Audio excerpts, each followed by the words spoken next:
तो काम करने वाले तो जो है वो अलग ही है। खाली वोट लेने के लिए ये लक्ष्यदार बातें करना, वो करना, उससे थोड़ी होता है। जनता की हमारे यहाँ कहावत है, जैसे काट के हांडी एक दफे चढ़ती है। अशोक गहलोत साहब के पहले भी हमने कई MP देखे जो या तो बड़े बड़े पूंजीपति थे या कोई जज थे, बनी है और वो प्रधानमंत्री बने हैं। 2 करोड़ लोगों को हम रोजगार देंगे। आज रोजगार, लोग सड़कों पे रोजगार लोग मांग रहे हैं, देने वाला कौन है? कि जो 10 साल जिसकी सरकार रही, उनका क्या योगदान इस जोधपुर शहर के अंदर रहा है, ये जनता सब जानती है। किसान की आय हम दुगनी करेंगे। किसान 700 से ज़्यादा किसान मर चुके हैं। वो किसान नहीं, हमारे तो नेता राहुल गांधी जी ने तो कह ही दिया ना, वो तो उन्होंने तो घोषणा कर दी है। खतरा इस आज देश को इस बात का है, मैं आपके माध्यम से जनता से कहना चाहता हूँ कि इस देश का लोकतंत्र बहुत खतरे में है। अब ये खाली मोदी की गारंटी, मोदी की गारंटी, और गारंटी जो अगली जो बातें आपने कही वो तो एक भी धरातल पे नहीं आई है। अब जो इन भाई ये क्या कह रहे हैं, या कह रहे ये तो या तो हमारे पास आ जाओ या जेल जाओ है। बिल्कुल। और ये कानून का राज कोई ऐसे ही नहीं आया है।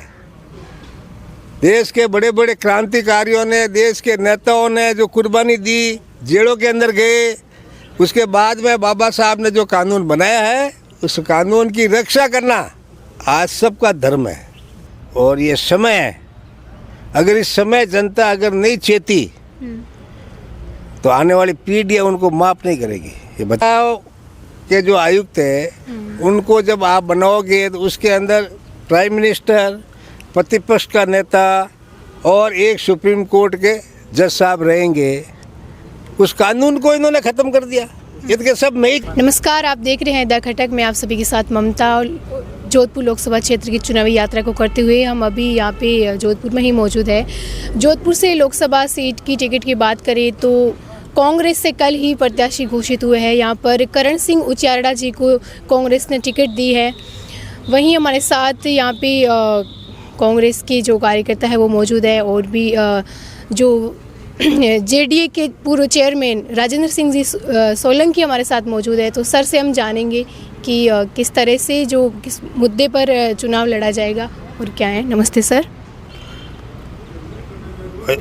ऑल इंडिया कांग्रेस कमेटी ने बहुत ही सोच समझकर और सभी लोगों की राय जानकर और करण सिंह जी उचियारड़ा को जो टिकट दिया गया है, उनको उम्मीदवार बनाया गया है। जोधपुर की लोकसभा सीट लंबे समय तक 5 दफे अशोक गहलोत साहब यहाँ से MP रहे, मंत्री भी रहे हैं, PCC के अध्यक्ष भी रहे हैं और महामंत्री भी रहे।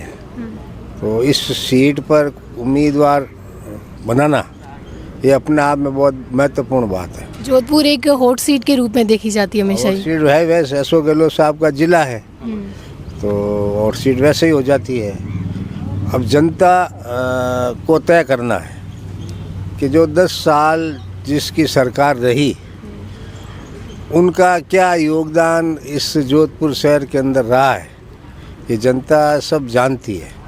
और अशोक गहलोत साहब ने जो काम अपने कार्यकाल के अंदर जो किया, और 3 दफे जब मुख्यमंत्री बनने के बाद जो जोधपुर के अंदर जो हम तो काफ़ी लंबे टाइम से अशोक गहलोत साहब के साथ जुड़े हुए हैं।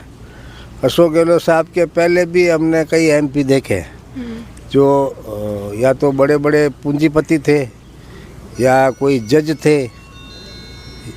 तो इस तरह से तो रहे, उनका क्या योगदान। और अशोक गहलोत साहब के बाद में भी कई MP रहे, तो उनका भी जोधपुर को लेकर क्या योगदान वो जनता के बीच में। जैसे आज इनकी जो सरकार है, जो आज ये BJP की सरकार 10 साल से इस देश के अंदर है, जो जिस मुद्दों को लेकर ये सरकार बनी है और वो प्रधानमंत्री बने हैं, 2 करोड़ लोगों को हम रोजगार देंगे। आज रोजगार, लोग सड़कों पे रोजगार लोग मांग रहे हैं, देने वाला कौन है? किसान की आय हम दुगनी करेंगे। किसान 700 से ज़्यादा किसान मर चुके हैं। वो किसान कई दिनों से अभी वापस हड़ताल किए हुए बैठे हैं, उनको आप किसानों को आप एक तरफ अन्नदाता कहते हैं। तो कांग्रेस की सरकार आती है तो क्या लगता है किसानों के लिए क्या होगा? नहीं, हमारे तो नेता राहुल गांधी जी ने तो कह ही दिया ना, वो तो उन्होंने तो घोषणा कर दी है।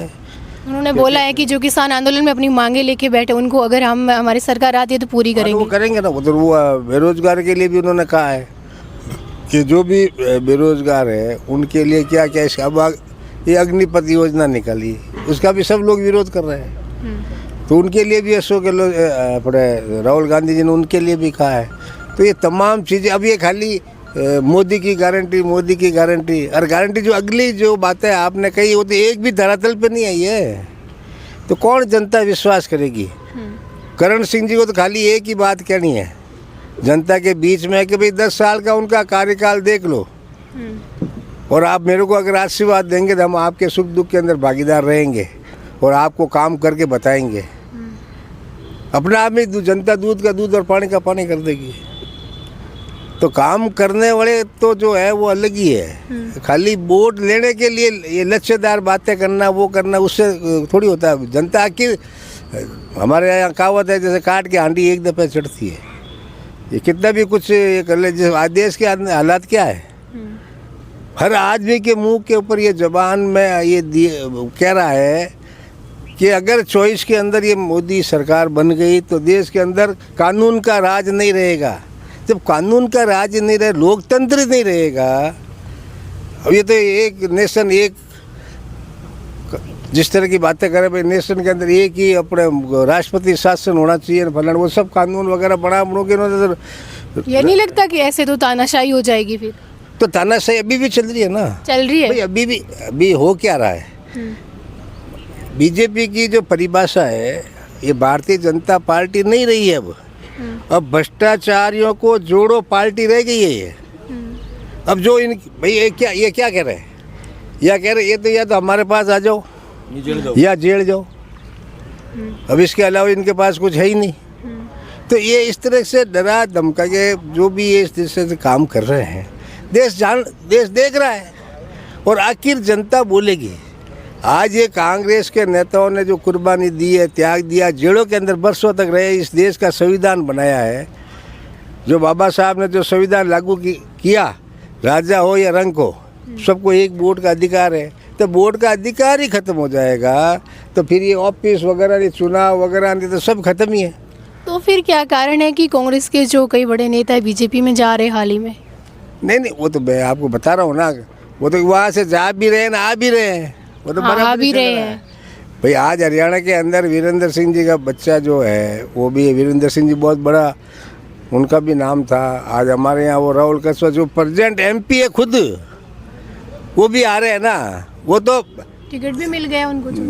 टिकट तो ये और क्या कर रही है, टिकट तो अब जब कांग्रेस के अंदर जब वो लोग अगर चाह रहे हैं कि भाई हम, और हमारे को भी लग रहा है कि भाई अगर मजबूती से अगर ये मुकाबला करेंगे तो ठीक है, तो उनको भी जो लग रहा है उस तरह वो भी कर रहे हैं। तो कांग्रेस भी क्या है, कांग्रेस में तो भाई आज कोई भी आदमी अगर कांग्रेस में आकर और कांग्रेस के रीति रिवाज को पहचान कर और काम करना चाहता है और लग भी रहा है जनता अगर उनके साथ है तो हमारे को क्या दिक्कत है। तो जब बात आती है पूर्व मुख्यमंत्री अशोक गहलोत जी की, तो अशोक गहलोत जी के पुत्र वैभव गहलोत को जालोर सिरोही से टिकट दी गई है, क्या लगता है? वो वहाँ की जनता की डिमांड होगी। वहाँ पहले भी जब ये वैभव जी जो भी यहाँ से जोधपुर से चुनाव लड़ा था तो उस समय भी उनकी वहाँ से डिमांड थी और उस समय भी वहाँ पे लोग चाह रहे थे, कांग्रेस के जो नेता है, कांग्रेस के जो कार्यकर्ता वगैरह सबकी भावना थी कि भाई वो वहाँ से चुनाव लड़े। तो इस हिसाब से फिर अब वहाँ पे तो लग रहा होगा कि सभी लोगों को भाई अब मजबूती से मुकाबला बीजेपी से भी वैभव जी कर सकते हैं, तो उनको पार्टी ने जो उनको उम्मीदवार वहाँ से बनाया है। तो जिस तरह का जो माहौल जो लग रहा है देश के अंदर भी लग रहा है ना, हमारे यहाँ भी लग रहा है। जब तक ये सीटें डिक्लेयर नहीं हुई थी, 10 सीटें कल जो डिक्लेयर हुई है, डिक्लेयर होने के बाद सोशल मीडिया पे आप देखो जो लोग जो बोल रहे हैं तो वो यही तो कह रहे हैं कि ऐसी नहीं है कि भाई कोई क्लियर कट कोई बीजेपी कोई आ रही है। वो ख्वाब वो चला गया कि 10 की 10 सीटें या 25 की 25 सीटें बीजेपी की आएगी। अब तो लोगों ने लग गया भले कुछ भी हो, कि भले कुछ भी हो, भले 1 आओ या 2 आओ या 4 आओ 10 आओ, पर अब ये क्लियर कट नहीं है कि बीजेपी की 25 की 25 सीट आ जाएगी। तो जो जोधपुर से बीजेपी के प्रत्याशी है गजेंद्र सिंह शेखावत, हाँ। उनके लिए एक नारा लगता है कि मोदी तुझसे बैर नहीं, शेखावत तेरी खैर नहीं। तो वो अरे कहते हैं कि लगाया, ये जनता जनता ने ने नहीं लगाया। लगाया कि विपक्ष ने है। तो नहीं, विपक्ष ने नहीं लगाया, ये जनता नहीं लगाया है। जो भी आज कोई विपक्ष को तो लगाने की जरूरत ही क्या है? विपक्ष को तो जो उन्होंने काम नहीं किया तो जनता बोल रही है, हम क्या करें? उनके खुद के लोग बोल रहे हैं, उनके खुद के जो लोग हैं, उनके खुद के कार्यकर्ता, उनके खुद के एमएलए बोल रहे हैं। हम हमारे को तो बोलने की नंबर ही नहीं आ रहा है। उस तकरार को तो उन्होंने खत्म कर दिया अभी है उनके एमएलए और उनके बीच में जो तकरार थी उसे तो खैर खत्म कर दिया उन्होंने मिलके। अब खत्म कितना होता है कितना नहीं होता हम सब जानते हैं। सबके उनकी राजनीतिक अस्तित्व का सवाल है। उनको मालूम है कि अगर ये आएंगे तो हमारे को ख़त्म कर देंगे, तो इसलिए वो तो सबको मालूम है, वो सब समझ रहे हैं और जनता समझ रही है। आप अगर गाँव के अंदर अगर आप उनके गाँव में आप जाके अगर जनता को पूछोगे कि भाई आप एक सवाल ही करो ना कि भाई आपके यहाँ पे उनका क्या योगदान है, आप ये काम बता दो कि भाई उन्होंने ये काम किया है, फिर जनता वोट दे। तो खाली ये हिंदू मुस्लिम धर्म राम मंदिर फलाना वो ये सब नाटकबाजी सब खत्म हो चुकी है। जनता ने पहचान लिया इनको, अब ये चलने वाली नहीं है। आखिर आदमी को हर आज बेरोजगार को रोजगार चाहिए। क्या लगता है राम मंदिर ये जो है ये चुनाव के लिए एक मतलब मुद्दा बना के नहीं, बनाया तो गया? मुद्दा कभी भी खत्म हुआ हुआ। अब कोई मुद्दा हुआ तो कोर्ट के आदेश से बड़े सभी जो जानते हैं कोर्ट। अब वो जो जिस तरह के जो नाटकबाजी हुई है वो तो 1 मैन शो हुआ है। और भले आप बताओ, आप मेरे को जो धर्म की ये बात करते हैं, चाचर शंकराचार्य खिलाफ बोल रहे हैं कि प्राण प्रतिष्ठा से नहीं होनी चाहिए। बताओ आप, चाचर शंकराचार्य खिलाफ बोल रहे हैं और ये उनकी किसी एक की परवाह नहीं कर रहे हैं और अपने आप को धर्म के ठेकेदार मान रहे हैं। तो धर्म के ठेकेदार जो है वो तो बोल रहे हैं, उनकी सुन कौन रहा है? ये तो स्थिति है। बताओ, ये आपके सामने है, सबके पूरे देश की जनता के सामने है। उसमें हमारे को कहने की क्या जरूरत है? वो तो अब हर चीज़ को पानी के अंदर जाएंगे तो भी खुद सब वो, अब आप बताओ, आप सब चीज़ें वो खुद ही शो कर रहे हैं, उड़ भी रहे हैं, हवाई जहाज में भी घूम रहे हैं, सब भी वो तो कर रहे हैं। तो आप ये जनता सब जानती है। सब इस तरह से ये देश नहीं चल सकता। और सबसे बड़ा खतरा इस आज देश को इस बात का है, मैं आपके माध्यम से जनता से कहना चाहता हूँ कि इस देश का लोकतंत्र बहुत खतरे में है।